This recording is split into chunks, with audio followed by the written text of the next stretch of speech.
Terima kasih, selamat pagi. Assalamualaikum warahmatullahi wabarakatuh. Sangat senang saya berada di tengah adik-adik di Universitas Kebanggaan Indonesia ini. Sangat banyak mahasiswi dan mahasiswa. Nah ini mahasiswinya kayaknya lebih banyak daripada mahasiswanya, betul nggak? Apa UGM FEB memang lebih banyak mahasiswi daripada mahasiswa? Ya.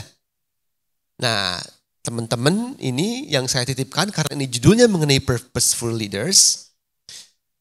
Statistik menyatakan, statistik Indonesia itu graduate mahasiswa itu lebih banyak perempuan daripada laki-laki yang lulus sebagai sarjana. Ya, yang lulus sebagai sarjana itu lebih banyak perempuan. Tetapi kalau dilihat dari jajaran direksi perusahaan-perusahaan, wanita itu mungkin cuma 5%. Ya kemana sisanya? That's question for all of you. Kenapa waktu lulus kalian lebih banyak, tetapi yang menjadi pemimpin-pemimpin di perusahaan-perusahaan, di lembaga pemerintahan, itu tidak sebanyak jumlah seperti kalian lulus. My challenge adalah how can you continue. Ya, that's the question for all of you. Jadi saya ingin mengajak teman-teman semua dalam mungkin 30 menit or so sebagai bagian dari part of perubahan yang akan terjadi di Indonesia, di mana teman-teman akan memainkan peranan yang sangat penting.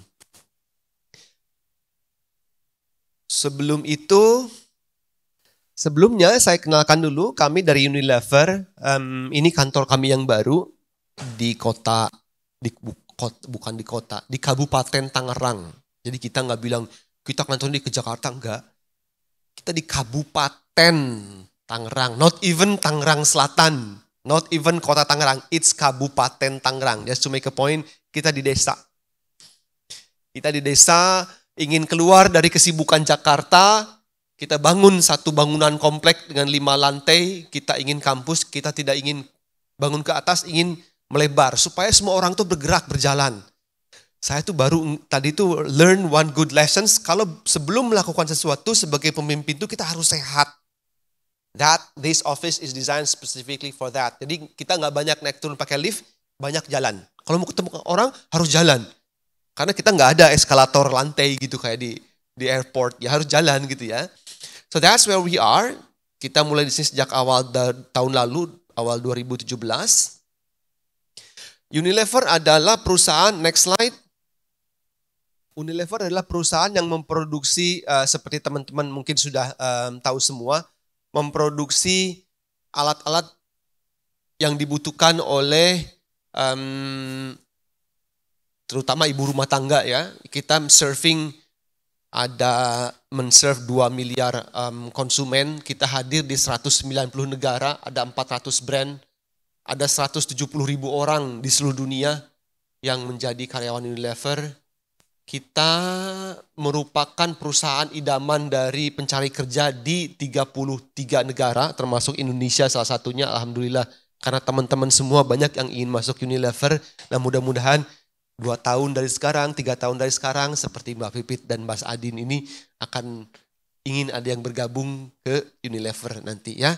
And then you will return here, duduk seperti di sini, to share to you what they learn di company seperti Unilever.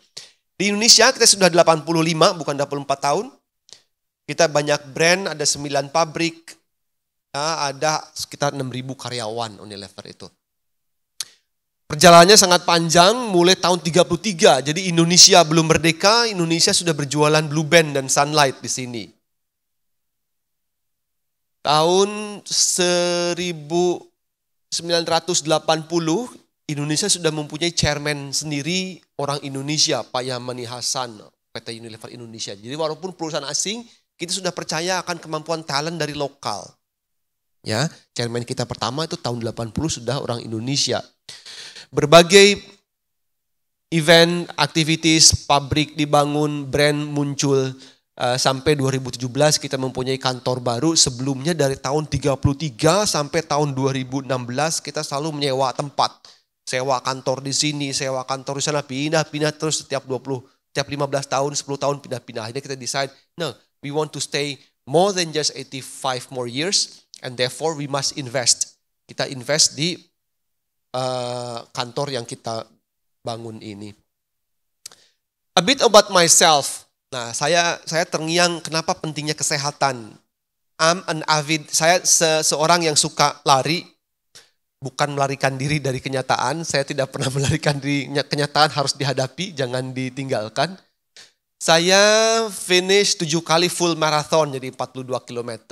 Ini di antara ke-7 full marathon event yang saya lalui, yang paling berkesan adalah yang terakhir di Berlin, di mana saya berhasil mengajak istri saya untuk mau berlatih, ikut dan finish her first marathon. Dari seorang ibu rumah tangga yang tidak pernah lari 5 km, pelan-pelan lari 5 km, ikut event 1, 2, 3, 10 km, ikut event 1, 2, 3, 4, ingin ikut coba half marathon 1, 2, 3, 4, ikut maraton kemana-mana dengan saya, sampai saya bilang, maybe this time you don't need to come. Nah, kenapa? Unless you want to train yourself and run with me in the marathon. Jadi saya nggak perbolehkan ikut. Akhirnya daripada nggak ikut, mendingan gue train aja lah, let's see if I can do it. Kalau teman-teman yang bilang, oh tapi kan di Jogja panas, pakai jilbab, lari susah banget. Istri saya berlatih pakai jilbab. Jadi jangan start dengan what hinders you. So that's me and my wife finishing our first marathon together. Saya lulus dari Pajajaran University, mengambil masters dalam Human Resource Management. Tahun 95 saya bergabung Unilever dengan beberapa role di regional, role di lokal. Pertama kali saya mendapat penugasan di luar negeri tahun 2007 sampai 2009. Ketika saya bertugas sebagai HR Director di London, di kantor pusat London. Kemudian mendapat penugasan di Singapura tahun 2009 sampai 2011. Kemudian sempat menjadi Head of HR untuk Unilever Australia dan New Zealand di Sydney. So this is what I'd like you to know. So when you join company like Unilever, you don't join Unilever Indonesia. You join Unilever because you become our global talent. And therefore the kind of quality of person whom we recruit is the kind of talent yang akan bisa menjadi pemimpin Unilever dimanapun juga dia berada, bukan hanya di Indonesia.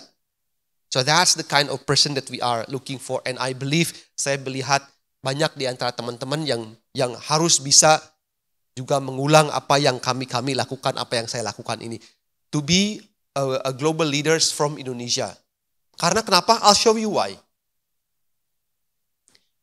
I'll show you why we need to do that. Ya, saya start dengan di dunia ini ada 4 mega trend. Dunia ini pindah bergerak dari selatan ke timur.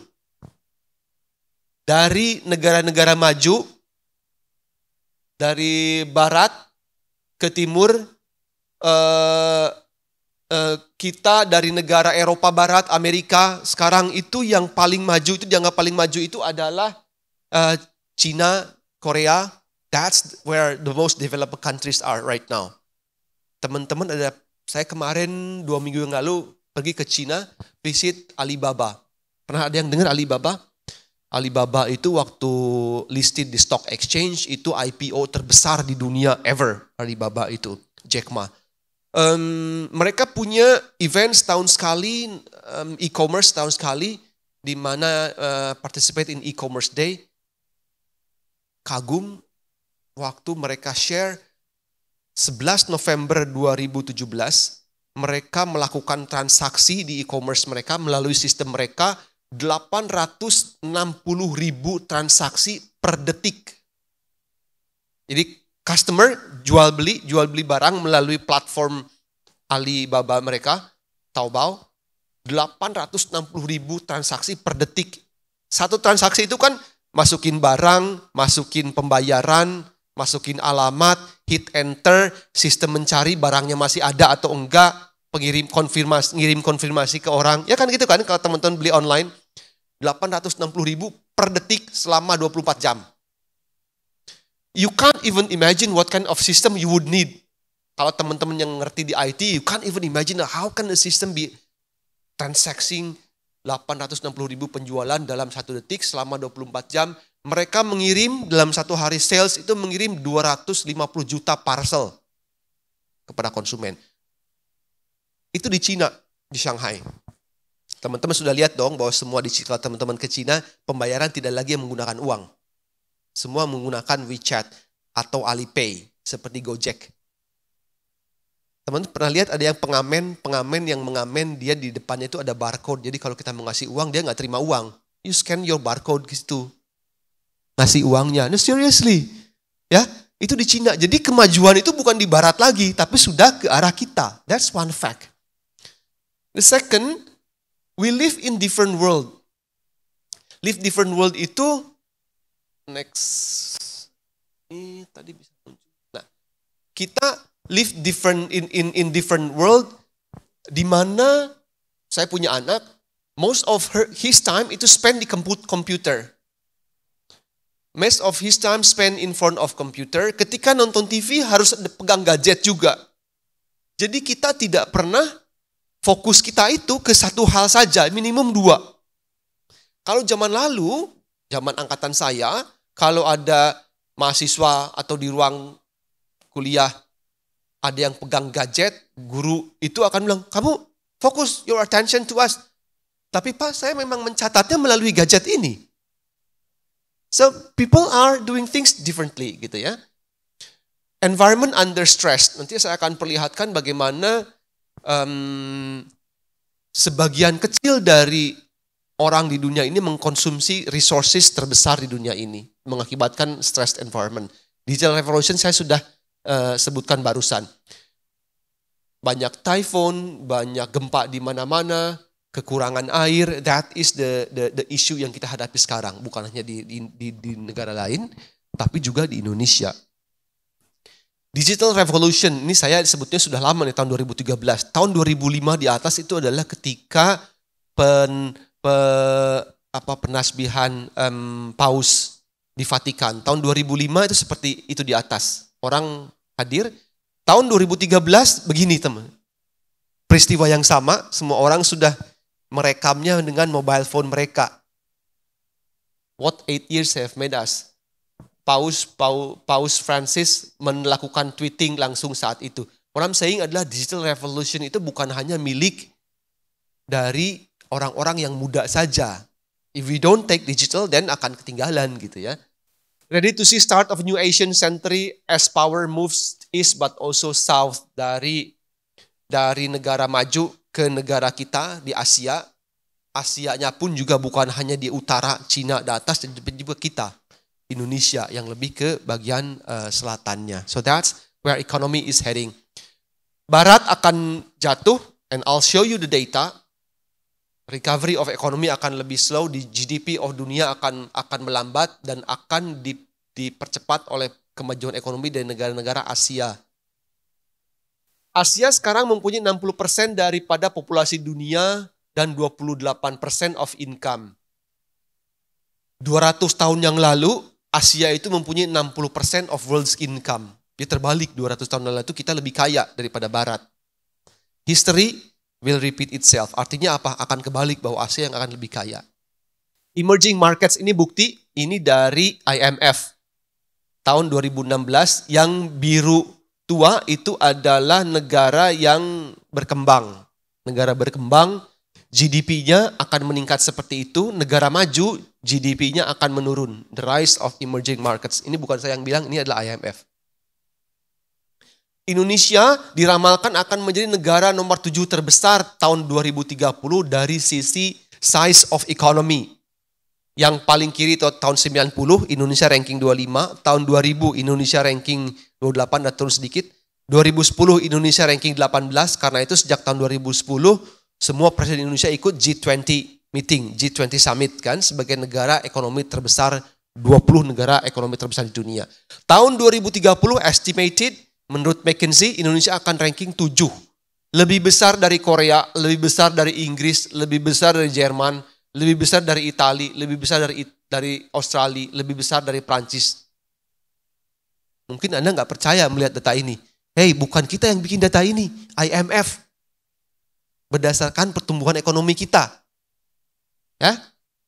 Tapi ini tahun 2018 kalau Anda membuka United Nations UNDP, United Nations Development Program, Human Development Index Indonesia yang mencerminkan kualitas manusia, Indonesia ranking 116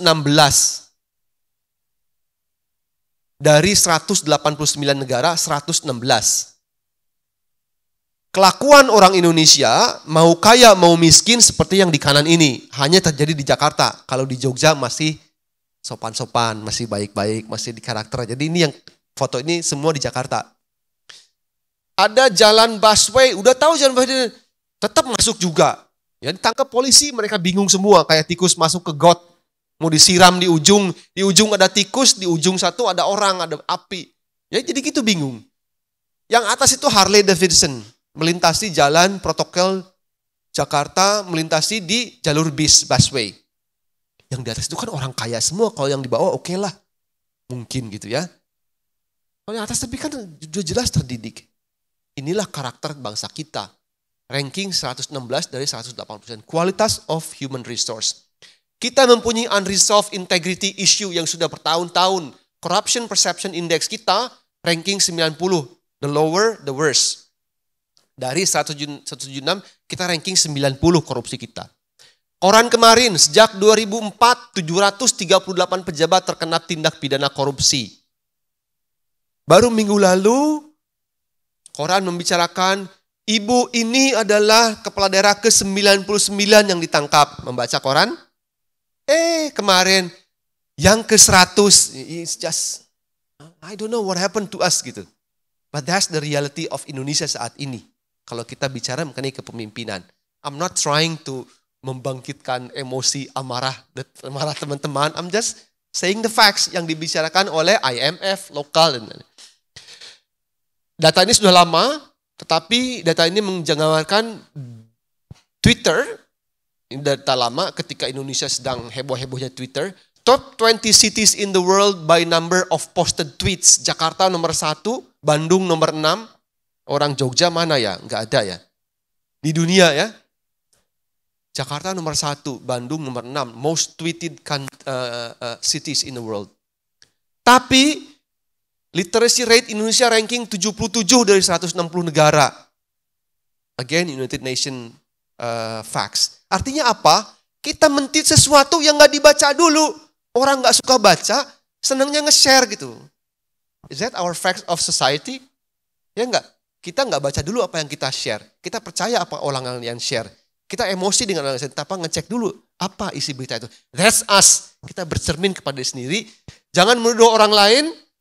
Oh, kita nggak begitu.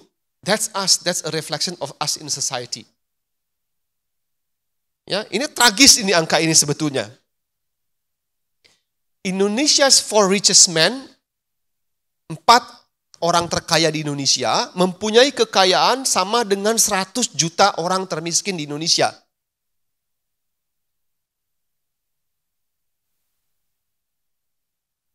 Ada studi yang ingin saya share juga, Pace of Life. Teman-teman bisa melihat detail studinya, Robert Levin, yaitu a study of the pace of life. Dia membuat ranking sederhana. Dia ingin melihat kecepatan orang berjalan, walking speed, kecepatan pelayanan petugas di kantor pos memberikan barang yang paling sering diminta. Jadi kalau di Indonesia itu perangko yang paling umum perangko berapa? Harga berapa? Ada yang masih ke kantor pos nggak sih? Berapa sih perangko itu?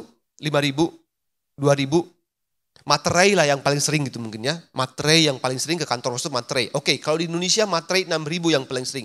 Di Amerika perangko 20 sen. Di Australia, jadi diambil satu barang yang paling sering diminta dan diukur seberapa cepat petugas kantor pos memberikan barang yang diminta itu.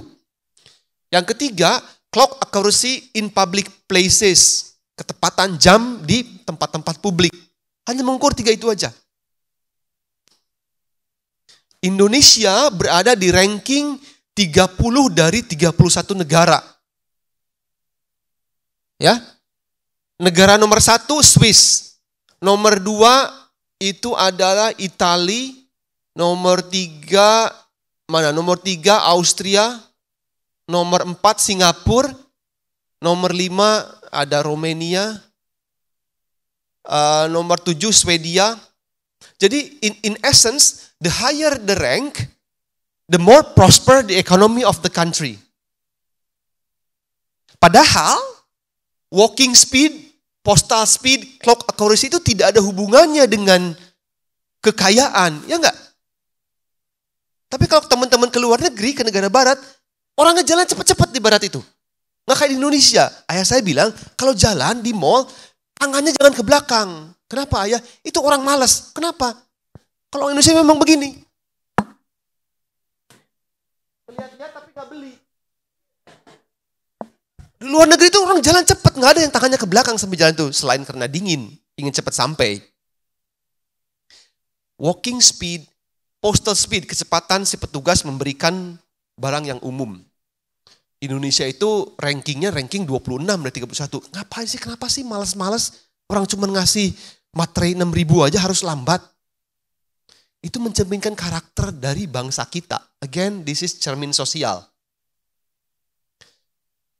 We need to close the gap. It start with all of you. Kalau kita ingin membuat bahwa Indonesia ranking 7 kekuatan ekonomi dunia tahun 2030, apakah bisa kita tetap begitu? That's my key question. To all of us, to all of you. Because 10 years from now, there's going to be another ministers, another presidents coming from UGM. Dan kalau kalian melihat ke kanan, ke kiri, remember who you sit this morning. 10 years, 15 years from now, that person is going to be the next minister, the next president of Indonesia. You remember that one. But is it going to happen kalau kita karakternya tidak ada? Ada syaratnya. Satu, kata Pak Eko, harus sehat dulu. Jagalah kesehatanmu sebelum sakitmu. Ya enggak? Saya suka lari itu bukan karena suka lari. Saya suka lari karena saya suka sehat. Karena itu saya lari. If you want to be healthy, run 5 kilometers. If you want to change your life, run a marathon. And every one of you can run a marathon. It start with you, but first of all, I'd like to correct the misconception about millennial yang ada di masyarakat saat ini. Ini miskonsepsi milenial yang kalau dibaca bahwa tidak ingin kerja keras, ingin suksesnya langsung, nggak komit kepada sesuatu, nggak loyal, pindah-pindah perusahaan, nggak tahu apa yang mereka inginkan, ignoran aja kepada isu-isu sosial. Ini yang persepsi ada di masyarakat. Saya bahas sedikit mengenai seek intense success. Ini saya katakan kepada anak saya. Saya punya anak SMA. Kalau dia posting sesuatu di Instagram, jumlah likes harus lebih banyak dibanding jumlah menit as it pass. Do you understand? Jadi kalau dalam 30 menit, less than 30 likes, dia akan turunkan. Kecewa gitu. Jadi sukses harus instan. Kemudian, dia kenalan dengan orang Bandung. Dia main gitar, anak saya itu laki-laki. Yang temannya di Bandung itu seumuran sama dia, anak SMA, bisa nyanyi. Dan sudah menjadi selebgram to certain extent. Doesn't hurt that it's a she, good looking, bisa nyanyi, it sells. Selebgram namanya Astrini. Siapa ya? Astrini. Dia jadi rekaman akhirnya sekarang. Dia posting di Instagramnya, begitu posting, likes-nya itu 135.000. 350.000. Everyone likes her, not him gitu kan ya. Tapi they on the same screen, it doesn't hurt juga. Akhirnya begitu dia post his own video, orang jadi banyak yang followers-nya gitu. Langsung kata kakaknya, nama anak saya Fadlan. Fadlan, kamu senang olahraga ya sekarang? Maksudnya apa? Kamu atlet panjat sosial sekarang ya. Tadinya apa sih atlet panjat sosial? Oh oke. Climbing the famous ladder of social being gitu ya. Tapi saya bilang ke dia, success is not measured by the number of likes of things you post in Instagram. It's good to post what you eat, but it's maybe not good to post everything you eat every time in Instagram gitu ya. So again, the misconception of Unilever ingin meluruskan bahwa menurut Unilever, karyawan yang kita rekrut ke Unilever, the younger generation of the world wants to achieve and active in shaping the future, wants to connect to greater purpose, able to handle complexity, innovative, ambitious, tenacious, versatile. Artinya ingin maju yang berbeda dengan apa yang dilakukan oleh generasi sebelumnya, Gen X and Baby Boomers. Saya itu Gen Y. Why am I still with this company? Now, generasi millennials yang dibayangkan oleh Unilever adalah generasi yang wanting to make a contribution kepada society more than our older generation. CEO Gojek, CEO Bukalapak, CEO Tokopedia, the all unicorns coming from Indonesia itu masih muda-muda semua. And they all millennials generations. Who says mereka malas? Who says mereka nggak committed? Who says mereka nggak produktif? And that's all of you. That's all of you. Ya. But it requires different type of leadership. Harus purpose driven. Saya kan nggak membahas yang lain. Harus purpose. Kenapa purpose itu menjadi sesuatu yang penting? Ya. It needs someone who have character. Nah, ini pola-pola kepemimpinan masa depan yang menurut saya diperlukan agar kita bisa mencapai ranking 6 on GDP. Have character, discipline, accountable, tolerance. Have ethics, integrity, and honesty. Sehingga kita juga nggak ada masalah integrity negara ini. I'm not going to say more about korupsi dan lain-lain gitu ya. Tapi obviously we don't have this in many of our leaders. Principle-centered mindset, you have sense of right or wrong, abundance mentality. Menjadi pemimpin yang ketika yang tahu what defines your success. Jadi kalau teman-teman bertanya, purpose of life, there are two most important events in your life. Satu, the day you were born. Otherwise, you don't have anything important in your life if you're not even born gitu kan ya. Two most important events in your life, the day you were born. The second, the time you know what your purpose in life is. Then you feel your life to reach your purpose. Nah, masing-masing orang tuh beda-beda purpose-nya. Tapi saya facilitate. Nah, di Unilever itu kita mengajarkan, membimbing semua karyawan. Ayo, Mas Adin, Mbak Pipit. Yuk, let us teach you how you can find your purpose so you lead a meaningful life. Tidak ada satupun dari 350 karyawan kita yang sudah ikut purpose session. Dari 800 karyawan yang sudah ikut purposeful session, tidak ada satupun yang purpose-nya itu ingin menjadi orang terkaya di Indonesia. Ingin menjadi presiden, nggak ada tuh. 100% orang itu purpose in life-nya, saya ingin contribute kepada society, saya ingin membina keluarga yang sehat, yang sharing kepada orang lain. And I encourage you to have your purpose. Before you graduate, find your true calling. Why am I here? Di dunia ini kenapa? Saya hidup, bernafas itu tidak bayar apa-apa, gratis, ya enggak? Did you pay anything for that? No.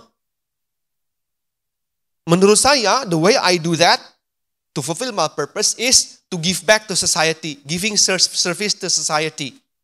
Kalau teman-teman ikut Instagram saya, setiap Idul Adha jadi panitia kurban bagian seksi pencacahan. You do it because you're part of society. You're not some high figure yang pejabat. When you're in society, you're part of society. And play the role of society. Jangan malu jadi ketua RT. Jangan malu jadi ketua RW. Jangan malu jadi aktif di gereja. Jangan malu aktif di masjid. That's your part of returning something to society. To me, that's how I pay the rent to Mother Earth. Service to society is the rent I pay to Mother Earth. Orang kalian punya rumah kos dekat kampus aja bayarnya mahal, ya. Paling murah berapa sekarang? Sedangkan kalian di dunia berpijak ini nggak bayar kepada yang punya dunia. At least you give back something. That's the service. This is the character, ethic, and principle center. I think is the key untuk unlock the potential of Indonesia. And I'm looking to all of you. Karena, remember, 10 years from now, Anda akan menjadi pejabat-pejabat, pemimpin-pemimpin negara ini.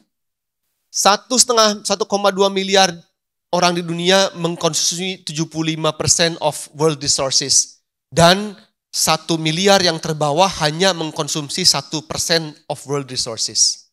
Di dunia juga sama ketimpangan itu terjadi.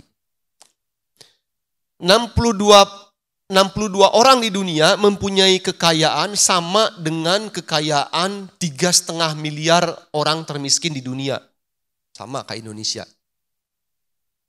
Top 1% wealth of the world sama dengan net wealth as bottom of 99%. Jadi ketimpangan sosial itu ada. Makanan. Teman-teman, makanan suka sisa nggak dihabiskan. Kalau orang tua saya zaman dulu, habiskan. Itu nanti nasinya nangis kalau nggak dimakan. We waste 30-40% of food we produce, worth $800 billion every year. Whilst it take only $80 billion to feed all the hungers in the world per year. Tapi food waste kita $800 billion. Again, kembali kepada cara kita bersikap, cara kita mengelola diri kita sendiri. Ada seminar saya di-share di WhatsApp barusan, ada seminar di Jakarta, orang asing datang ke Jakarta bulan November yang akan share bagaimana dia reuse, recycle, kemudian melakukan kompos dari semua barang-barang yang dia pakai, sehingga orang ini, perempuan, sejak tahun 2008 sampai sekarang, dalam setahun, setiap tahun, waste yang dikeluarkan oleh rumah dia, jumlahnya sebesar jar. Jar itu apa ya? Stopless ya. Waste tahunan rumah tangga dia besarnya hanya sebesar stopless. Karena dia tidak membeli barang yang tidak perlu, dia reuse, dia recycle, dan dia mendaur ulang. Setiap tahun waste yang keluar dari rumah tangga dia hanya satu. Saya ada seminarnya di Jakarta 8 November.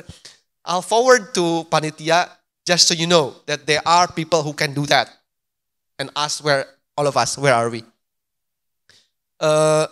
Salah ya. Are you part of 2% Indonesian who does not to worry about what you eat tomorrow? Mungkin teman-teman saya rasa nggak ada yang worry besok makan apa. Are you part of 2% of Indonesian who goes to very prestigious school, i.e. Fakultas Ekonomika dan Bisnis UGM? Are you part of 2% Indonesian who knows that you will earn lots of money after you graduate? Boleh nggak saya share kalau UFLP itu gajinya berapa sih? Mana Mbak Indri? Boleh ya? Boleh nggak sebutkan? Sebutkanlah. Kalau masuk UFLP Unilever Indonesia, Anda akan digaji setahun 256 juta. Per bulannya 17,5 juta. Automatically when you graduate, you become more than 2% of Indonesia who will learn a lot of money right after you graduate. Tapi, do you care of the 98% of the rest of the population? Do you consume more than what you need? Do you care enough to live 28 millions of Indonesian who lives below poverty line? 345 ribu per bulan mereka itu survive. Do you care to reduce 126 maternal deaths? Jadi setiap 100 ribu kelahiran 126 ibu meninggal. Target dunia itu 102, di Indonesia itu 126 ibu meninggal per 100 ribu kelahiran. That's how high we are. Padahal kita tidak consider kita negara terbelakang. Do you realize that the poor are more likely to be exposed by the pollution I caused? What Indonesia needs? Indonesia memerlukan orang-orang yang punya karakter, ethics, principle centered. All of you. Yang pintar banyak, yang mempunyai karakter, yang mempunyai etik, yang mempunyai principle center, nggak banyak yang menjalankan. It's common sense, but not necessarily common practice.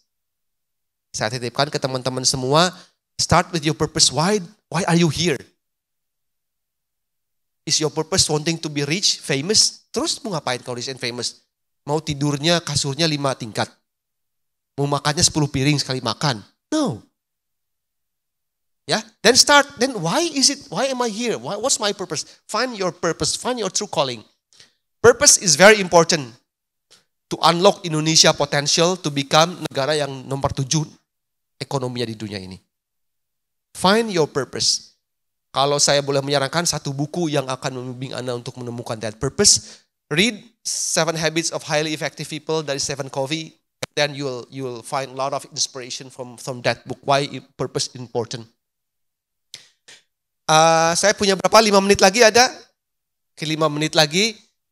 Unilever Indonesia role-nya apa sih dalam mendukung Indonesia menjadi ekonomi maju tersebut? Kita have a purpose as a company to make sustainable living a commonplace. Company yang karyawannya mempunyai dan company mempunyai purpose grow much faster. Ini ada 60% versus 12%. Ini purpose Unilever, so I'll end here. Kita ingin improve health and well-being of more than 1 million of people. 1 miliar orang. Kita reduce environmental impact. Dari cara kita memproduksi ingin mereduce half of that environmental impact. Kita ingin enhance livelihood of millions. Fairness in workplace, opportunities for women. Kenapa saya tadi cites the importance of women. Inclusive business, sustainable sourcing. These are the things we want to contribute to society. Karena the world is the limited place yang kalau kita enggak care, ya akan habis. Do you know that Indonesia produce the second largest plastic waste in the ocean in the world? Setelah China. China penduduknya 1,5 miliar, Indonesia 250 juta. Nomor 2 negara polutan plastik terbesar di dunia. Unilever Indonesia, salah satu action ini akan meresmikan Kreasol pabrik. Kreasol itu kapan nanti kita resmikan? Solvolis itu di Surabaya, kita menciptakan pabrik di Surabaya, pabrik pertama di dunia. Bukan Indonesia ya, pabrik pertama di dunia yang bisa mendaur ulang sachet. Di Indonesia itu sachet itu banyak banget tuh. Dan Unilever is one of producer of sachet. Hati kita menjerit begitu melihat sachet yang diproduksi 30 tahun yang lalu di dasar laut dan masih utuh. Karena itu kita bikin pabrik pertama di dunia di Surabaya, di Sidoarjo, yang bisa mendaur ulang sachet menjadi, karena sachet itu complicated. Ada plastik, ada aluminium, banyak banget materialnya. Nggak bisa didaur ulang. Unilever Indonesia, kita ciptakan pabrik untuk daur ulang itu. So, to end adalah saya akan langsung tutup dengan slide terakhirnya, which is ini brand-brand kita dengan satu film. Contoh bagaimana semua brand juga mempunyai purpose. Bukan hanya jualan untuk mendapatkan keuntungan. Every brand must have a purpose why they are here. Bisa tolong di play? Ada masuk ke ininya nggak ya? Speakersnya. It's just a minute and a half, nggak lama. Contoh salah satu brand kita yang mempunyai purpose dan semua brand kita itu harus mempunyai purpose.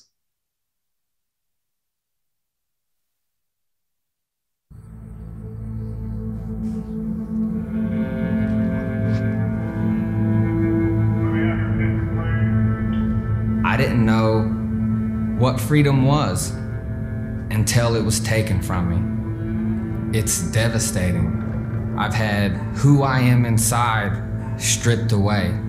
You can never escape the walls. You can never escape your mind. Then imagine they open your door. You have time to walk out that door and feel the sun on your face.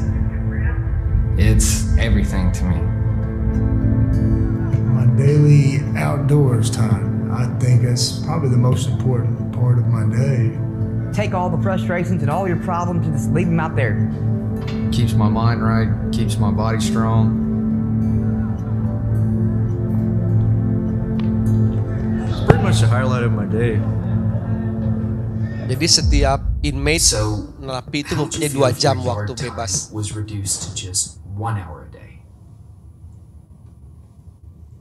Yeah. What am I supposed to tell you how I feel about it? Pertanyaannya bagaimana kalau waktu kalian dari 2 jam dikurangi jadi 1 jam? Sad about it. I think that's going to build more anger, more. It's not going to be a good thing. Would be torture. I think cutting the offender's outside time to 1 hour a day is potentially disastrous. Well, do you know who does have only 1 hour outdoors per day? Children. Wow. That's depressing. I don't even know what to say to that. Something has gone very wrong. Even as I was sitting here and as a prisoner, I mean, yeah, that's not good. If you don't have to throw the kids in the bathtub, they haven't played hard enough. Climb a tree, break a leg. You know, that's part of life. Learn to be a kid. So, if you could have one wish, what would it be? I wish I could take my kid to a park today.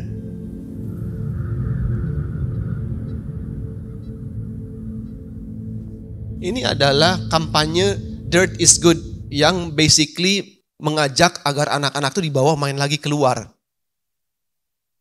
Jangan takut kotor. Kotor itu nggak perlu takuti. Dirt is good. Itu kalau di luar negeri namanya persil, di Indonesia rinso. Ya, so jangan takut melakukan sesuatu hal. Jadi the purpose of brand of rinso bukan hanya membersihkan, supaya anak-anak tuh di-encourage, ibu-ibunya itu tahu mereka membutuhkan waktu more than just 1 hour a day. Okay, so I'll leave it to questions sekarang, silahkan. Kenapa kalian kayak stres semua gini jadinya nih? Ya, so important to have purpose, and unless we have purpose, ethic, integrity, then we won't be able to achieve our potential sebagai negara ini. Silakan kalau ada yang bertanya.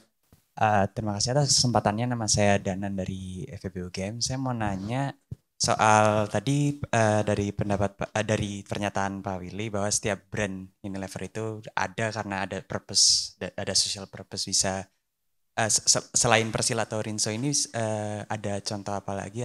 Karena terlihat di Indonesia sendiri kan Unilever itu brandnya ada yang banyak sekali ya yang diperdagangkan di Indonesia. Apakah kemudian setidaknya mayoritas dari brand-brand tersebut ada purpose? Jadi bahkan brand-brand yang kita pikir nggak mungkin ada purpose seperti Dove. Dove itu kan brand kecantikan. Ada purpose-nya to bring self-esteem, kepercayaan diri kepada orang-orang. Jadi orang diapresiasi apa adanya nilainya. Ada Bango. Bango itu to enhance the farmer's livelihood. Teman-teman mungkin tahu, tanya kepada teman di teknologi pangan. Kita pengimpor kedelai terbesar, salah satu pengimpor kedelai terbesar di dunia. Dan kedelai itu diproduksi di Amerika Serikat. Jadi kalau kalian bangga makan tempe, itu makan makanan impor itu. Rupiah jadi amblas kebanyakan kita makan tempe. Karena kita nggak memproduksi tempe. Karena itu di Unilever, kita menginginkan menanam sendiri kedelainya. Kita ingin kedelai hitam yang sangat berkualitas ditanam oleh petani Indonesia, tidak diimpor, tidak mengimpor. Karena ingin mengenhance the farmer's livelihood. Dove increasing self-esteem. To bring active and confident kepada orang-orang semua. Jadi semua ada purpose masing-masing setiap brand itu. Dan dalam kita beriklan, kita mengajak, yuk kita lakukan ini yuk. Hand washing. Hand washing with soap. Do you know that kebanyakan kematian di daerah tertinggal di Indonesia itu adalah karena infeksi. Infeksi terjadi itu simply kebanyakan karena kita nggak cuci tangan yang bersih. Kita mengajari bagaimana mencuci tangan bersih. So semua brand ada purpose-nya. Ada. Ini beberapa contoh brand. Oke, silakan. Dan semua karyawan Unilever Indonesia harus punya purpose masing-masing. Dan perusahaan akan membantu karyawannya to fulfill their purpose. Oke, silakan. Selamat pagi. Nama saya Azriel dari mahasiswa UGM. Saya ingin bertanya, kan Unilever ini memiliki purpose dalam semua produknya. Saya ingin tanyakan adalah bagaimana caranya Unilever untuk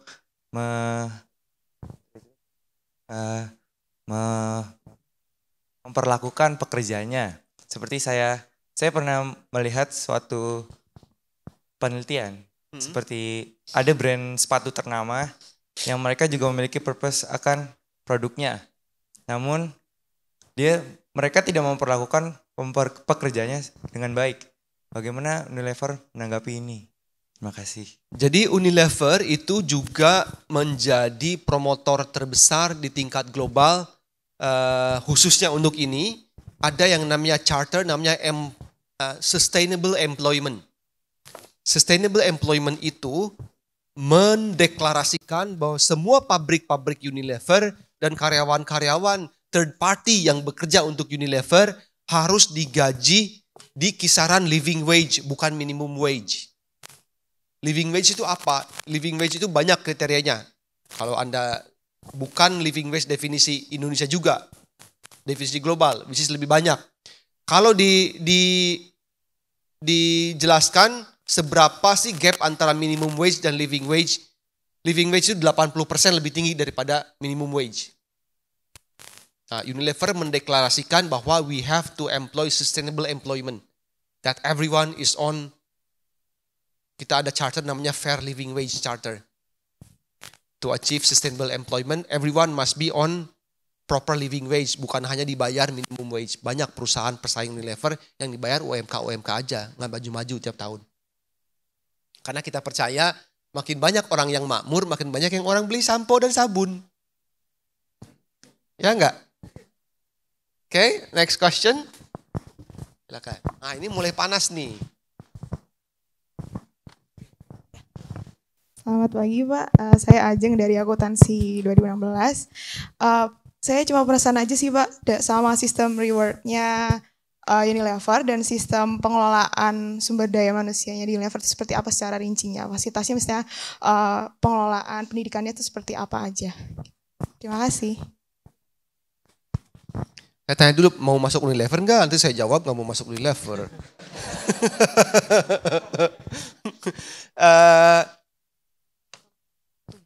Saya jawabnya gimana ya? Unilever itu bukan the highest payer as a company. Filosofi kita tidak ingin menjadi the highest payer company kepada employee-nya. Karena kalau highest payer berarti kita harus charge barang-barang ke konsumen juga paling mahal. Karena yang kita jual itu sabun dan shampoo dan perawatan yang murah-murah gitu ya. Rp2.000. Jadi kita bukan yang paling tinggi, tetapi kita menerapkan certain benchmark terhadap market. Kita ingin di market di berapa persen terhadap market in pay kita. Apa yang diterima karyawan, ada banyak benefit yang diterima, ada medical benefitnya kita lakukan sendiri nggak melalui asuransi, ditanggung untuk suami, istri, anak sampai 3, kemudian tidak ada batasan. Kalau memang dia harus dirawat, dioperasi butuh 2 miliar, ya 2 miliar. Ada istri karyawan, kemarin dioperasi ada penyumbatan di otaknya, habis 950 juta, ya dibayarkan oleh perusahaan. Because that's the value of company gitu ya. Kita tidak membiarkan karyawan kita, kamu BPJS saja, kan kamu semua punya BPJS. Perusahaan juga ngiup BPJS enggak? Ya. Kemudian ya untuk perempuan maternity kita 4 bulan instead of 3 bulan. Kalau paternity, kalau di undang-undang itu 3 hari, kita kasih 3 minggu kepada ayah yang istrinya baru melahirkan. Walaupun bagi ayah itu kadang-kadang bingung tuh, kelamaan di rumah 3 minggu. Belum ada yang menikah dan punya anak soalnya ya, nanti ya. Ada waktunya, semua tuh ada waktunya. So our benefits itu banyak kalau pay bukan yang highest payer tetapi very competitive pay di Unilever ini. Ya. Oke, ada lagi yang tanya? Silakan.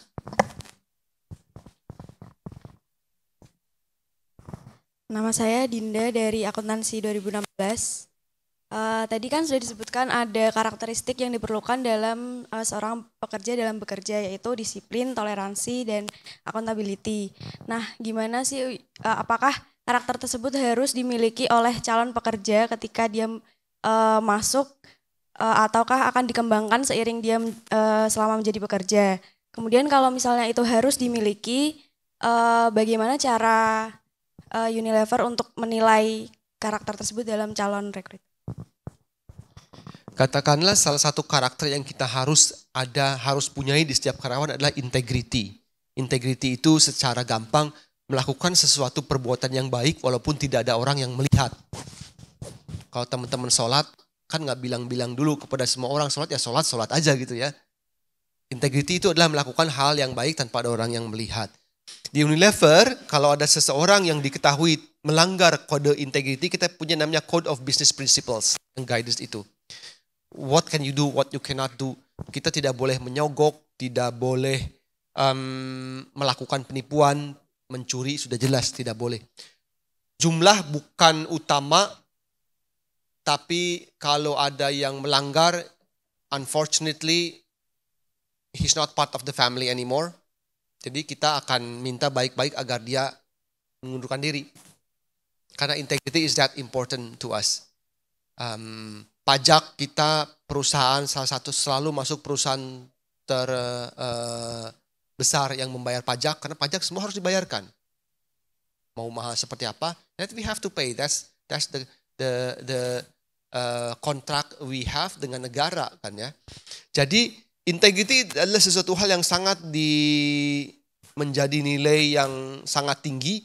Saya menjadi bagian dari business integrity committee yang bertemu setiap 1 bulan dengan chairman, ada 5 orang, chairman, saya, dan 3 direktur yang lain, mendiskusikan apakah ada keluhan atau penemuan yang memperlihatkan pelanggaran integritas di perusahaan.